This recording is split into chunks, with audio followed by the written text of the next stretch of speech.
This week's Torah reading is called Shlach Lecha. But we're not going to begin there. We're going to begin elsewhere in the Talmud.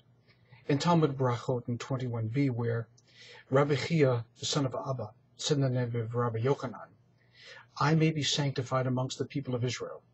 This quote from the book of Leviticus indicates that God is going to be sanctified among the people.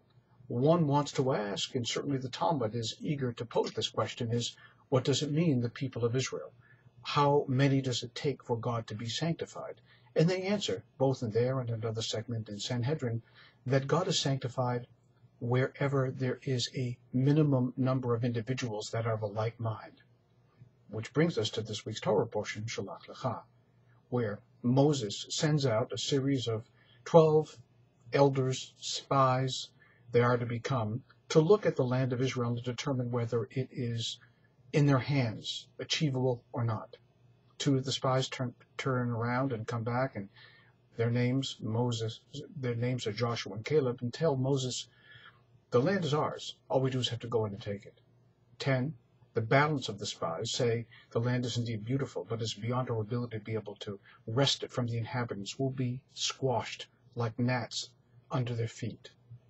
Because the people Israel listened to the 10 and not the 2, it is understood that that is the body of Israel. That is the people, the composite nature of a minimum number of individuals that it would take to make an Edah, a community.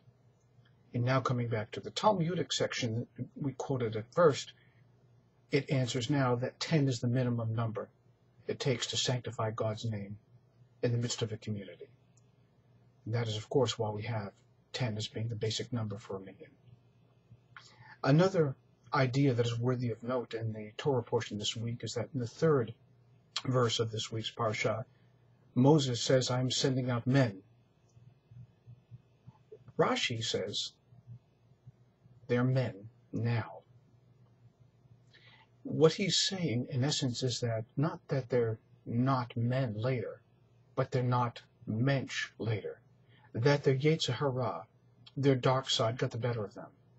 And in the process of being able to discern between a truth and a lie, between a fiction and fear, and the possibility of gaining something that is great in stature and nature and able to elevate themselves, they choose instead the dark side, the Yetser. They're men now, they're men now, but they're not going to be mensch later, because they're going to cave in, they're going to give in to the worst impulses inside of them.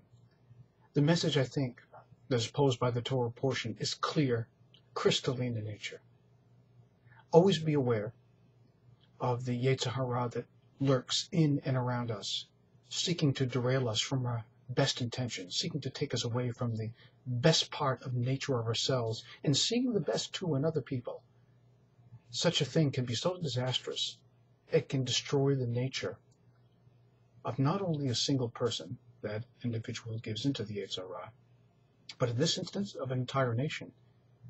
Because these 10 came back and complained to the nation that getting Israel was beyond their ability, this nation was doomed to 40 years of wandering until that entire generation died out.